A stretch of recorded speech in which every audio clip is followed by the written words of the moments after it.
वालेकुम and welcome to my channel painless TV. मैं हूं शिगता यास्मीन यानी कि SY और मेरे साथ डॉक्टर हिना यहाँ पर मौजूद हैं, गायनोकोलॉजिस्ट हैं। आज कुछ सवाल जवाब का सिलसिला है और बहुत सारे आपके सवालात मेरे पास आए हुए हैं जिनको मैं गाइड बाय गाइड प्रोग्राम में शामिल करूंगी। लेकिन इससे पहले आपको ये बता दूं, अगर आप हमारे चैनल पर नए हैं तो चैनल को सब्सक्राइब जरूर कीजिए, सेगमेंट अच्छा लगता है तो लाइक कीजिए। और डॉक्टर हिना के अगर आपको प्रीवियस प्रोग्राम्स देखने तो प्लेलिस्ट पे जाइएगा, वहाँ पे doctor.com का फोल्डर है, वहां पर तमाम शोज मौजूद हैं आपकी आसानी के लिए। चलिए जी, डॉक्टर हिना से मिलते हैं। अस्सलाम वालेकुम। कुछ सवालात हैं डॉक्टर हिना, और इसमें से कुछ सवालात तो वाकई में ऐसे हैं जो कि मैं कहती हूँ कि हर खातून जो है कहीं ना कहीं शायद इसको महसूस करती हूँ। अब डॉक्टर हिना ज़्यादा बेहतर बताएंगी। चलिए जी, सवाल करना शुरू करते हैं। सबसे पहला सवाल जो है वो खालिदा की तरफ से है और वो ये पूछ रही हैं आपसे कि उनको कैंडिडा जो इन्फेक्शन होती है उसकी उनके इश्यूज हैं। वो कहती है एक दफ़ा ट्रीट किया, चला गया, फिर दोबारा हो गया, फिर तीसरी बार फिर हो गया। वो कह रही इसका कोई परमानेंट हल नहीं है। परमानेंट हल ये है, वैसे तो ये कोई इतना सीरियस नहीं होता इन्फेक्शन, इस जस्ट अ फंगल इन्फेक्शन, और उसके लिए आपको कुछ ऐसी मेडिकेशंस दी जाती हैं जो कि आप लोकली अप्लाई करते हैं, वजाइनली इंसर्ट करते हैं। कुछ पेसरीज होती हैं या क्रीम्स होती हैं, और इसके अलावा कुछ ओरल मेडिकेशंस की भी अगर ज़रूरत होती है तो वो भी हम देते हैं। तो और कुछ ओरल टैबलेट्स वगैरह जो भी दी जाती हैं इन्फेक्शन को ट्रीट करने के लिए। अगर कैंडिडा का ही सिर्फ इन्फेक्शन है और ये रिपीटेडली हो रहा है तो सबसे पहले उनको अपनी शुगर्स चेक करानी चाहिए। हो सकता है कि वो प्री डायबिटिक या डायबिटिक स्टेज में हो और उनको पता नहीं हो, या फिर वो already she is a non diabetic patient. तो डायबिटिक पेशेंट्स में ये बहुत रिपीटेडली होता है।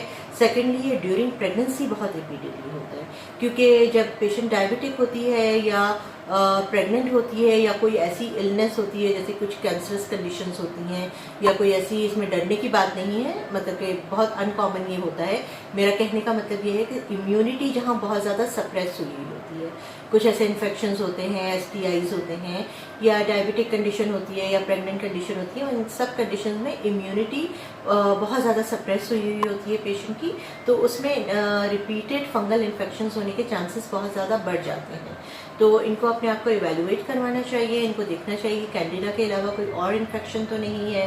प्रॉपर अपना पैप स्मेयर करवा के देखें, और हाई वजाइनल स्वाब जो हम वहाँ से डिस्चार्ज का स्वाब लेके उसे लैब भेजते हैं, उसमें उसकी हिस्टोपैथोलॉजी करवा के देखते हैं कि कहीं कोई और ऑर्गेनिज्म तो नहीं है जिसकी वजह से ये इन्फेक्शन हो रहे हैं, या किसी और किस्म का साथ में इन्फेक्शन तो नहीं है, और इसके अलावा कोई डायबिटीज़ तो नहीं है। अगर डायबिटिक हैं तो उनको अपनी डायबिटीज़ को बहुत अच्छा कंट्रोल करना पड़ेगा। सही। तो डायबिटीज़ का कंट्रोल करें बहुत अच्छा। If she is a non diabetic and if she is pregnant तो ज़ाहिर है प्रेगनेंसी में फिर ये चीज़ बहुत ज़्यादा वो होती है, तो उनको अपनी इम्यूनिटी बहुत ज़्यादा स्ट्रॉन्ग रखनी पड़ेगी। And vitamin C is one of the wonder foods for increasing your immunity power. तो आप अपनी हेल्दी डाइट रखें, हेल्दी टाइमली स्लीप रखें, ताकि आपकी immunity should be at your best, और आपकी इम्यूनिटी ड्रॉप नहीं होगी तो आपको इस तरह के इन्फेक्शंस भी नहीं। ठीक है। अच्छा, डॉक्टर हिना सुमेरा का सवाल है, वो ये कहती हैं कि is vitamin C is good for UTI? As I just told you कि vitamin C is good for boosting your immunity. जब आपकी इम्यूनिटी अच्छी होगी तो UTI हो या कहीं भी बॉडी में इन्फेक्शन हो, कोई पेल्विक इन्फेक्शन हो, इवन वायरल इन्फेक्शंस हो, बैक्टीरियल इन्फेक्शंस हो, तो आप उसको बहुत अच्छा फाइट कर सकते हैं। जब आपकी इम्यूनिटी अच्छी होगी तो आपका डिफेंस मैकेनिज्म बहुत अच्छा होगा, जो कि आपकी वाइट ब्लड सेल्स बनाते हैं आपकी बॉडी के अंदर। तो vitamin C is good for everyone, तो आप लोगों को ज़रूर लेनी चाहिए विटामिन C, और it will boost up your immunity power. ठीक है। हुदा का सवाल है कि ये एब्डोमिनल पेन जो नीचे हो रहा होता है हम लोगों को, तो वो कहती हैं कि जी इसके हवाले से बताइएगा कि औरतों में इतना कॉमन क्यों है, क्या वजह है?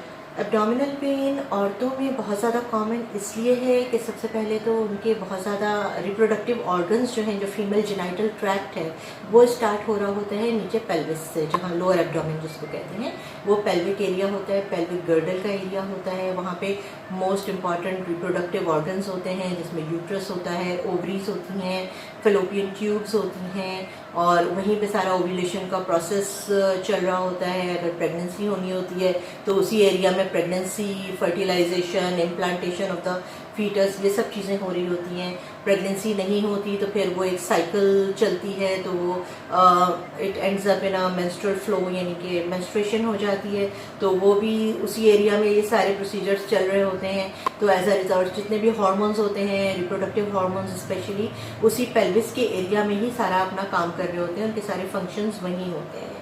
तो अब the pain can be related to, I mean it can be a very regular pain like dysmenorrhoea, जो कि हम पीरियड्स के पेन को कहते हैं, जो पेनफुल पीरियड्स होते हैं, उसको डिस्मेनोरिया कहा जाता है।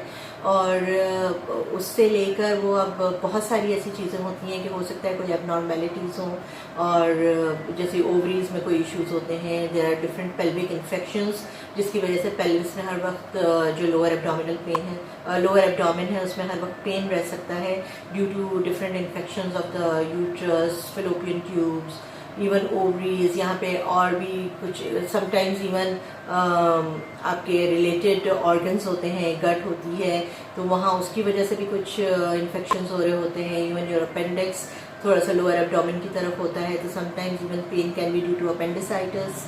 और देयर आर मल्टीपल रीजंस, आप एग्जैक्टली आप एक चीज़ नहीं बता सकते पेल्विक पेन की, तो देयर आर मल्टीपल रीजंस कि जिसकी वजह से आपको बहुत ज़्यादा पेन हो रहा होता है। Then there are certain gynaecological conditions जैसे एंडोमेट्रियोसिस होता है, तो उसमें बहुत ज़्यादा पेन हर वक्त रहता है। इन्फेक्शंस होते हैं तो बहुत ज़्यादा पेन हर वक्त रहता है, तो there many causes of pains. Then there are fibroids, ovarian tumours, जो कि बहुत प्रेशर डाल रहे होते हैं आपके लोअर एब्डोमेन की तरफ, तो वो प्रेशर सिम्टम्स आते हैं, वो भी पेनफुल हो सकते हैं। तो pain can be because of that also. Pregnancies में पेन हो सकता है, कुछ लोगों के थ्रेटेंड अबॉर्शंस हो रहे होते हैं, या कुछ लोगों के वाकई में मिसकैरेजेस हो जाते हैं, तो that is a painful condition again, तो उसकी वजह से भी पेन हो सकता है। एक्टोपिक प्रेगनेंसीज होती हैं, जो कि हम पहले डिस्कस कर चुके हैं बहुत डिटेल में, तो एक्टोपिक प्रेगनेंसी की वजह से बहुत ज़्यादा पेनफुल स्टेट हो सकती है लोअर एब्डोमेन की तरफ। और then you have even in later part of the pregnancy, second and third trimester, जब बेबी आपका ग्रो कर रहा होता है और बिल्कुल जब लेबर के करीब जा रहा होता है, तो फॉल्स लेबर पेन्स भी होते हैं, और बेबी जब थोड़ा सा बड़ा होता है तो वो प्रेशर टुवर्ड्स पेल्विक गर्डल डाल रहा होता है, तो वो pressure symptoms and painful conditions हो सकती हैं। सो आई मीन आप सिर्फ किसी एक चीज़ के ऊपर वो नहीं कर सकते। अगर आपको continuously pelvic disturbing pelvic pain है, तो you should visit a doctor and get it sorted out. Doctor ना, थैंक यू सो मच। आपने बहुत डिटेल के साथ एब्डोमिनल पेन के हवाले से जो जवाब दिया, और मेरे ख्याल से आप लोगों को पता चल गया होगा कि एब्डोमिनल पेन कोई एक वजह नहीं है, बहुत सारे रीजंस होते हैं, तो उसको फाइंड आउट करना ज़रूरी है कि प्रॉब्लम हो क्या रही है। अच्छा जी, यहाँ पे हमारा व्लॉग एंड हो रहा है, तो शगुफ्ता यास्मीन यानी कि SY और डॉक्टर हिना को दीजिए इजाज़त। हम फिर मिलेंगे एक नए व्लॉग के साथ। खुदा हाफिज़।